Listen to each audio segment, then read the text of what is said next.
Ghana's economic recovery faces yet another hurdle. A parliamentary deadlock is delaying the disbursement of $300 million in critical World Bank funding. The funds approved by the World Bank are meant to ease fiscal pressure and support reforms to stabilize the economy. Finance Minister Ken Ofori-Atta has expressed concern over Parliament's inability to reach a consensus, stating that the funds are crucial for meeting urgent national needs like debt restructuring and economic reforms. This delay comes at a time when Ghana is working to rebuild its economy after years of financial instability. With inflation still biting and businesses struggling, the delay in accessing these funds could stall progress.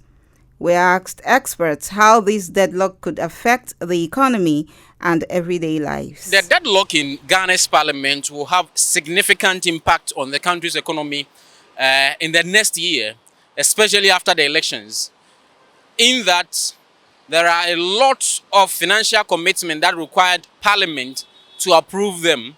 You know, when a country is going to an election, in the case of Ghana, we have something we call as the appropriation bill, which ought to be passed so that the next government, before it even constitutes its government, ministers are appointed, they are approved and all that, at least whatever funds or resources that it requires to run the country for at least for the first 3 months before it will be able to put its government or its structure in place, that was required for this particular government or for this particular parliament to pass.